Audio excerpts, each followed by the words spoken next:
योगा की शुरुआत करेंगे हम मार्जरी आसन से। मार्जरी आसन आपकी चेस्ट एंड आपकी बैक दोनों को अच्छे से स्ट्रेच करता है।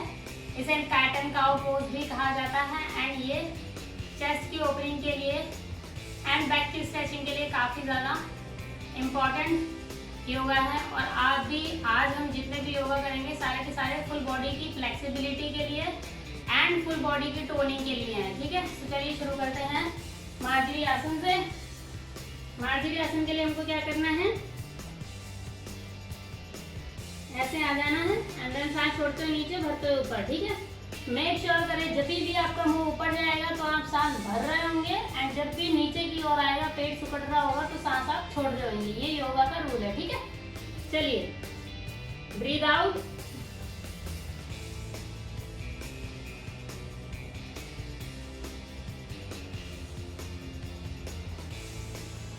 ब्रीथ इन। अच्छे से स्ट्रेच होगी पूरी बॉडी, इतना ज्यादा स्ट्रेच फील करेंगे आप बैक पे, रीढ़ की हड्डी पूरी अच्छे से लचीली हो जाती है। ब्रीथ इन, सॉरी ब्रीथ आउट,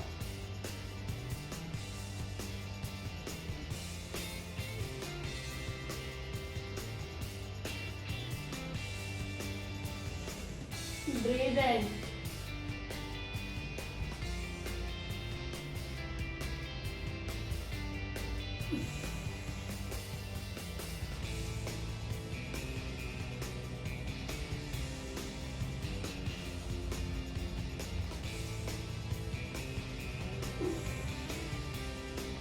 सामान्य अवस्था में आने के बाद हम करेंगे शशांक आसन। ये आपके शोल्डर को स्ट्रेच करता है और माइंड को रिलैक्स करता है, आपके पेट की चर्बी को भी कम करता है।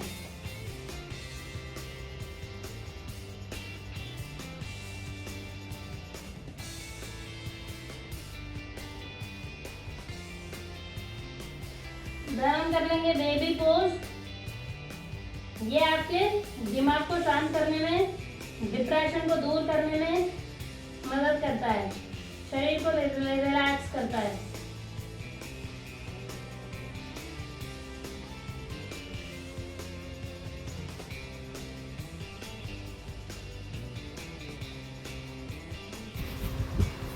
एंड देन हम स्लोली उठेंगे एंड पेट के बल लेट जाएंगे मैट के ऊपर।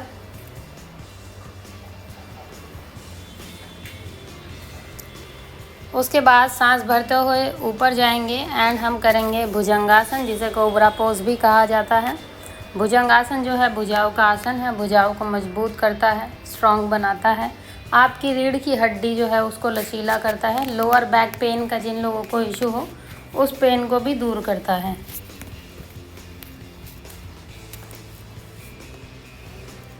देन हम ब्लॉक्स की मदद से एक बार फिर से दोबारा से करेंगे, सांस भरते हुए ऊपर जाएंगे एंड अब आप देख सकते हैं स्ट्रेच कितना ज़्यादा आ रहा है। जब आप ब्लॉक्स की मदद से करते हैं तो स्ट्रेच इवन और ज़्यादा बढ़ जाता है बॉडी के अंदर। तो अगर आपकी लोअर बैक में पेन है या रीढ़ की हड्डी आपकी दर्द करती है या किसी प्रकार का कमर का दर्द है तो वो सारा का सारा आसानी से चला जाता है, क्योंकि स्ट्रेच जो है वो बहुत अच्छा आता है। शोल्डर पे भी अच्छा खासा ये इफ़ेक्ट डालती है। देन हम दोनों पैरों से दोनों हाथों को पकड़ेंगे, दोनों हाथों से दोनों पैरों को एंड सांस भरते हुए ऊपर जाएंगे और इसको कहते हैं धनुरासन। ये धनुष की आकृति बनाता है, इसीलिए इसका नाम धनुरासन पड़ा। यह आसन जो है आपकी पेट की चर्बी कम करता है, आपके शोल्डर को स्ट्रेच करता है, चेस्ट की ओपनिंग करता है एंड आपकी थाइज़ के लिए भी काफ़ी ज़्यादा थाइज़ की टोनिंग करता है। उसके बाद दोनों हाथों को अपने पेल्विक एरिया के नीचे रखने के बाद हम दोनों पैरों को धीरे से उठाएंगे ऊपर हवा में। इसे कहते हैं शलभासना। शलभासना जिन लोगों को साइटिका की प्रॉब्लम है उन लोगों को यह आसन ज़रूर करना चाहिए। इस आसन को करने से जिन लोगों के पीछे नसों में दर्द होता है थाइज़ के अंदर, उन नसों का दर्द जो है वो दूर होता है एंड पैर काफ़ी ज़्यादा रिलैक्स महसूस होते हैं। देन उसके बाद मैं करूँगी विपरीत नौकासन। विपरीत नौकासन पेट के बल किया जाता है और इस नौकासन में आपकी जो कमर है, आपकी जो रीढ़ की हड्डी है वो लचीली होती है, ताकतवर बनती है एंड बैक का फैट भी कम होता है। उसके बाद थोड़ी देर मकरासना की स्थिति में जाने के बाद धीरे से मैं करूँगी अपना पर्वत आसन। पर्वत आसन करते वक्त आपको अपने पंजों के ऊपर इस तरीके से खड़ा होना होता है और आपकी जो आँखें हैं वो आपके पंजों को देख रही होती हैं। ये आसन करने से आपके तलवों पे अच्छा खासा खिंचाव आता है, जिसकी वजह से जिन लोगों को फ्लैट पैर की दिक्कत है वो दिक्कत को ठीक करता है, फ्लैट पैर को ठीक करता है ये आसन। देन एक बार अपना आगे लाते हुए मैं करूँगी कपोत आसन और ब्लॉक्स की मदद से पूरा अच्छे से स्ट्रेच दूंगी मैं अपनी कमर पे। इस आसन को नियमित रूप से करेंगे तो आप हनुमान आसन बड़े आसानी से कर पाएंगे, जिसे फ्रंट स्प्लिट भी कहते हैं। देन अपने पैर को अच्छे से स्ट्रेच करूँगी। ये आपकी थाइज एंड घुटनों को काफ़ी ज़्यादा राहत दिलाता है। देन हम कर लेंगे एक पाद राज कपोत आसन। इसके बहुत सारी वेरिएशंस हैं, सो अभी मैं ये वाली वेरिएशन कर रही हूँ। देन हम हाथों की स्ट्रेचिंग करेंगे। इसको बोलते हैं निडल पोज। थोड़ी देर उसी आसन में बने रहेंगे। देन उसके बाद हम सेम रिपीट करेंगे दूसरी लेग से भी। दोनों ब्लॉक्स को लेके अच्छे से स्ट्रेच कर लेंगे अपनी बैक। इस तरीके से अगर आप अपनी बैक को स्ट्रेच करेंगे तो ये साइड का जो फैट है, जिसे लव हैंडल्स बोलते हैं, वो भी ठीक हो जाता है, उसकी चर्बी भी ख़त्म हो जाती है।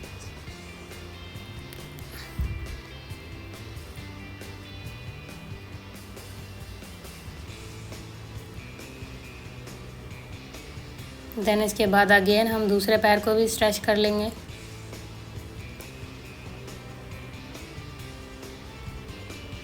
फिर करेंगे एक पादराज कपोत आसन। इससे हमारी बैक जो है वो स्ट्रांग बनती है, स्ट्रेच होते हैं हमारे दोनों हाथ, हमारे घुटने जो हैं वो मजबूत होते हैं।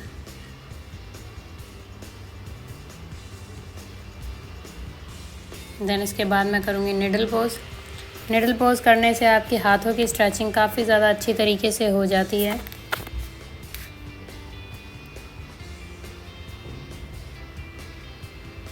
देन वापस से स्लोली खड़े होंगे हम। योगा का मतलब होता है पूरे शरीर को आराम देना, पूरे शरीर को स्ट्रेच करना।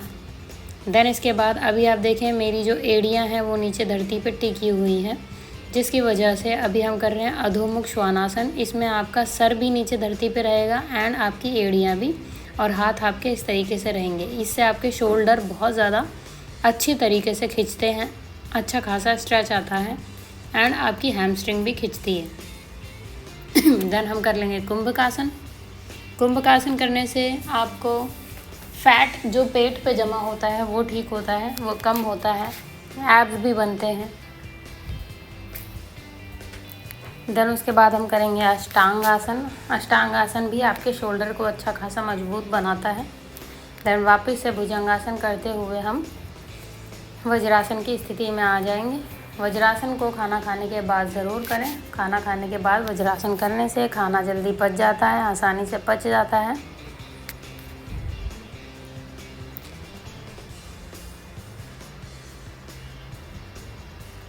एंड देन हम करेंगे उष्ट्रासन, जिसे कैमल पोज भी कहा जाता है। उष्ट्रासन करने से आपके छाती के जितने भी विकार होते हैं वो दूर होते हैं, चेस्ट की ओपनिंग होती है। जिन लोगों को थायराइड का इशू हो उन लोगों के लिए काफ़ी ज़्यादा फ़ायदेमंद है। इसके अलावा अगर आपके चेस्ट में बलगम जमा हुआ है या सिगरेट पी के धुआं जमा हुआ है, उन दोनों चीज़ों के लिए भी काफ़ी ज़्यादा फ़ायदेमंद है। आपकी चेस्ट की ओपनिंग करती है एंड विकारों को दूर करती है। इसके अलावा ये शोल्डर को भी मजबूत करती है एंड आपके शोल्डर को स्ट्रेच करती है। देन वापस से नॉर्मल वज्रासन की स्थिति में आ जाएंगे हम।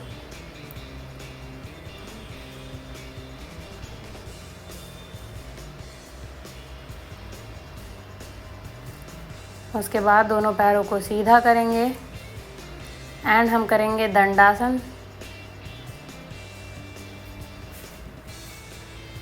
धरती पे अपने हाथों को अच्छी तरीके से गड़ा लें और पूरा प्रेशर अपने हाथों पे दें।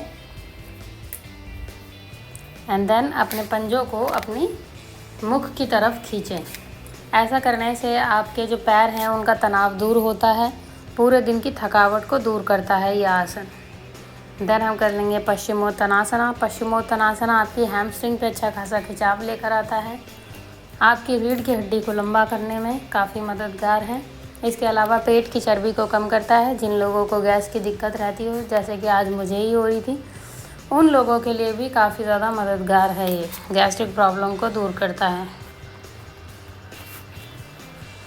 देन हम एक पैर को मोड़ेंगे एंड करेंगे जानु शीर्षासना।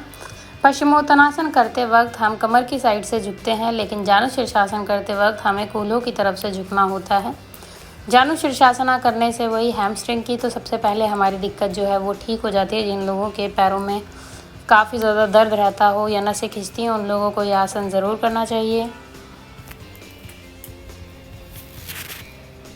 इसके बाद हम कर लेंगे मारीच्य आसन। मारीच्य आसन करने से सबसे बड़ा फ़ायदा ये है कि ये आपकी पूरे बॉडी की फ्लेक्सिबिलिटी बढ़ाती है, पूरे बॉडी को फ्लेक्सिबल करती है, आपके हाथों को, इवन आपके जो साइड का जो फैट होता है, साइड की जो चर्बी होती है, उसको भी ये कम करती है। सेम हम रिपीट कर लेंगे दूसरी साइड से। सबसे पहले करेंगे जानु शीर्षासना। यह आसन करने से आपकी पेट की चर्बी कम होएगी, साइड की चर्बी कम होएगी, हैमस्ट्रिंग पे खिंचाव आएगा, कूल्हे के जोड़ खुलेंगे। देन हम कर लेंगे मारीच्य आसन। इस आसन को करने से आपके हाथों की चर्बी कम होती है, आपके हाथ लंबे और लचीले बनते हैं, आपकी साइड की चर्बी ख़त्म हो जाती है, आपके घुटनों का दर्द ठीक हो जाता है, थाई की चर्बी भी कम होती है। देन हम एक पैर के ऊपर दूसरा पैर रखने के बाद, लेफ़्ट के ऊपर राइट रखने के बाद हम कर लेंगे सीटेड गरुड़ासन।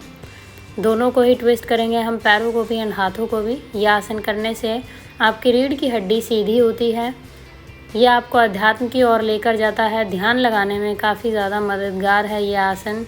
इस आसन को करने से आपके हाथ और पैर लचीले बनते हैं एंड फ्लेक्सिबिलिटी बढ़ती है। देन हम कर लेंगे गोमुख आसन। सेम ही पोज में हम गोमुख आसन भी करते हैं। गोमुख आसन करने से आपके ट्राइसेप की चर्बी कम होती है, बैठने का ढंग बोले तो पॉस्चर सुधरता है आपका, एंड आपके हाथों की जो टोनिंग हो, आपके जो ट्राइसेप है उसकी टोनिंग भी होती है। देन सेम रिपीट कर लेंगे हम दूसरी साइड से भी। सबसे पहले करेंगे गरुड़ासन, जो हमारी ध्यान लगाने में मदद करेगा, अध्यात्म की ओर लेकर जाएगा हमको, मन को शांत करेगा हमारे।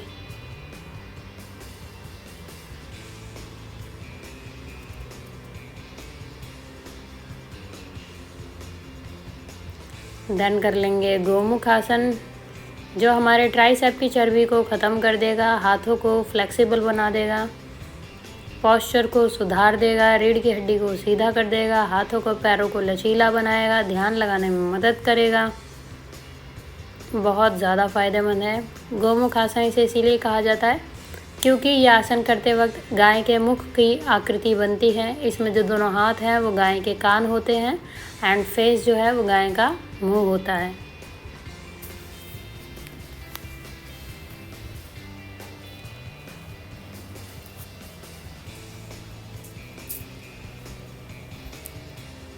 देन उसके बाद हम कर लेंगे पद्मासन, जिसे कमलासन भी कहा जाता है। पद्मासन जो है सारे आसनों में बहुत ही ज़्यादा महत्वपूर्ण आसन है। मैंने बताया था ना, मैं बुक पढ़ रही थी, मैंने आज भी वो बुक पढ़ी। इसमें 5 आसन जो हैं जो आपको ध्यान में, अध्यात्म की ओर ले जाने में, मेडिटेशन करवाने में बहुत ज़्यादा आगे बढ़ाते हैं। उसमें से एक आसन जो नंबर 1 पे आता है वो हैगा पद्मासन, जिसे हम कमलासन भी बोलते हैं क्योंकि ये कमल की तरह आकृति बनाता है। इसमें आपकी दोनों जो एड़ियां हैं वो आपकी नाभि के करीब होती हैं एंड ध्यान मुद्रा में आकर अगर आप ध्यान लगाएंगे तो ये आपको बहुत ही ज़्यादा जल्दी ध्यान लगाने में मदद करता है। इसीलिए इस आसन को बहुत ज़्यादा महत्वपूर्णता दी गई है। देन दोनों योगा ब्लॉक से हम अपने आप को ऊपर उठा लेंगे एंड इस आसन का नाम है तोलासन। इसे तोलासन या स्केल पोज भी कहा जाता है। इस आसन को करने से आपकी पेट की चर्बी ख़त्म होती है एंड कहते हैं कि इस आसन को करने से एब्स भी निकल आते हैं। मुझे लगा बाहर बारिश हो रही है, सो मैं देखने लगी, बट नहीं हो रही थी। देन क्योंकि हमने हाथों के ज़रिए अपने पूरे शरीर को उठाया है, तो हमारा फ़र्ज़ बनता है अपने हाथों की स्ट्रेचिंग करना, अच्छे से रोटेट करना, आगे पीछे से हर तरीके से अपने हाथ को स्ट्रेच करना है, तभी आपका जो शरीर है वो दर्द नहीं करेगा। देन इसके बाद दोनों तलवों को जोड़ के हम करेंगे तितली आसन, जिसे बटरफ्लाई पोज भी कहा जाता है। तितली आसन करने से पेट के सारे विकार दूर होते हैं, पेट के अंदरूनी अंगों की मालिश होती है। ये आपके डिलीवरी के टाइम पे भी काफ़ी ज़्यादा मददगार है। पीरियड्स पेन में भी बहुत ज़्यादा मदद करता है, पीरियड्स क्रैम्प में भी मदद करता है, पेल्विक एरिया के जोड़ों को खोलता है, उपविष्ट कोणासन करने के लिए भी मदद करता है। उसके बाद दोनों हाथों को इस तरीके से जोड़ के अपने पंजों को पकड़कर हम आगे अपने मुख को टच करेंगे। इस आसन का नाम है बद्ध कोणासन। ये आसन आपके कूल्हों के जोड़ों को खोलता है, पैरों को स्ट्रेच करता है, फ्रंट स्प्लिट खोलने में भी काफ़ी ज़्यादा मदद करता है।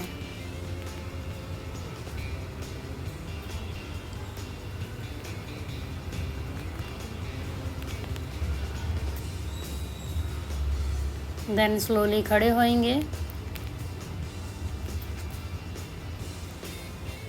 एंड दोनों पैरों को खोल के थोड़ी सी स्ट्रेचिंग कर लेंगे हम। हालांकि इस तरीके से उपविष्ट कोणासन होता है, जो मैंने आज नहीं किया। मैं बहुत वीडियो में करती हूँ, फ्रंट स्प्लिट खोलती हूँ, लेकिन किसी दिन पर्टिकुलरली फ्रंट स्प्लिट खोलेंगे तब हम उस आसन को करेंगे। देन हम लेट जाते हैं पीठ के बल। पीठ के बल लेटने के बाद सबसे पहले मैं करती हूँ द्विपादांगुष्ठान नासा स्पर्शासना। यह आसन इसीलिए किया जाता है जिन लोगों को पेट बहुत ज़्यादा बढ़ गया है, बहुत मोटापे से ग्रसित हैं, उन लोगों को यह आसन करना चाहिए। इस आसन को करने से पेट की जो चर्बी है वो कम होती है। देन हम करेंगे आनंद बालासना, जिसे हैप्पी बेबी पोज भी कहा जाता है। आनंद बालासना, जैसे कि नाम से ही पता चल रहा है कि यह आसन करने से आपको आनंद मिलता है। ये आसन उन लोगों के लिए बहुत ज़्यादा अच्छा है जो लोग डिप्रेशन में आ चुके हैं किसी कारणवश, या फिर जिन लोगों का बाइपोलर डिसऑर्डर या फिर कोई भी दिमागी तौर पे बहुत ज़्यादा टेंशन में रहते हों, उन लोगों को ये आसन ज़रूर करना चाहिए। देन इसके बाद मैं करूँगी सेतु बंधासना। इसको ब्रिज पोज भी कहते हैं। जिन लोगों को साइटिका का इशू है उन लोगों के लिए ये आसन काफ़ी ज़्यादा अच्छा है, काफ़ी ज़्यादा फ़ायदेमंद है। इसके अलावा ये सिर्फ साइटिका ही नहीं, ये आपके पैरों को थाइस को टोन करने में भी काफ़ी ज़्यादा मददगार है। सो अगर आपकी थाइस को टोन करना चाहते हैं, आप अपनी चर्बी को कम करना चाहते हैं थाइस की, तो भी आप इस आसन को कर सकते हैं। देन उसके बाद वापस से थोड़ी देर रिलैक्स होंगी मैं एंड देन हम करेंगे चक्रासना। चक्रासना कहते हैं आपको आपकी उम्र से 10 साल छोटा दिखाता है। अगर आप नियमित रूप से करेंगे तो पेट की चर्बी को कम करता है, रीढ़ की हड्डी को लचीला बनाता है, शोल्डर को अच्छे से स्ट्रेच करता है, सारा ब्लड सर्कुलेशन चेहरे पे लाता है, जिसकी वजह से चेहरा आपका चमकने लगता है, शाइन मारने लगता है। झाई के दाग हो या झुर्रियाँ हो, सब चली जाती हैं। बालों के लिए भी काफ़ी ज़्यादा हेल्दी है ये आसन। थाइस को भी टोन्ड करता है। एंड देन वापस से थोड़ी देर हम अपने पैरों को रिलैक्स करेंगे। हर आसन करने के बाद हमको पैर सीधे ज़रूर करने हैं। देन दोनों पैरों को हम एक सिधाई में लेकर जाएंगे। इसको कहते हैं अर्ध हलासना। अर्ध हलासन करने से पेट के जो निचले हिस्सा होता है उसकी चर्बी कम होती है। तो जिन लोगों के पेट के निचले हिस्से में चर्बी जमा हो, उन लोगों को यह आसन ज़रूर करना चाहिए। देन हम करेंगे पूर्ण हलासन। पूर्ण हलासन करने से पूरे पेट की चर्बी कम होती है। तो जिन लोगों के पूरे पेट में चर्बी है, उन लोगों को भी यह आसन करना चाहिए। इसके अलावा ये आपकी हैमस्ट्रिंग भी अच्छे से खींचता है।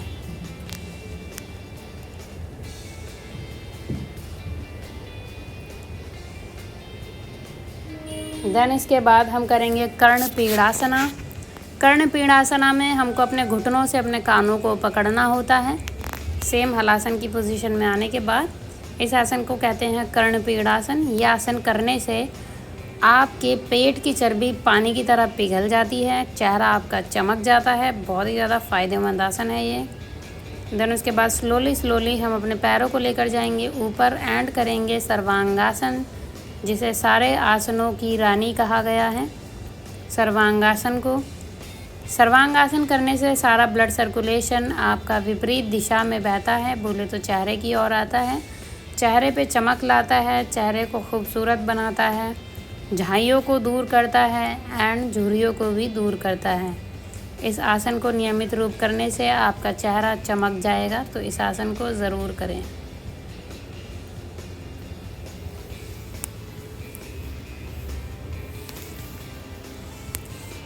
जितनी ज़्यादा देर करेंगे उतना ज़्यादा अच्छा है। देन हम करेंगे हमारा लास्ट का आसन। दोनों हाथ की हथेलियों को ऊपर आसमान की ओर देखते हुए रखना है एंड पूरे शरीर को धीरे धीरे महसूस करना है कि शरीर का एक एक पार्ट जो है हमारा रिलैक्स हो रहा है। इस आसन को बोलते हैं शवासना, और शवासना जो हो है आपके पूरे शरीर को रिलैक्स कर देता है। ये काफ़ी ज़्यादा महत्वपूर्ण आसन है, इसे ज़रूर करें। और इसी आसन को करते हुए मैं अपना आज का वीडियो करती हूँ यहीं पर ख़त्म। Thank you so much guys for watching my videos. Stay connected. कल हम फिर मिलेंगे नए आसन के साथ। तब तक के लिए take care, have fun, bye bye and Har Har Mahadev.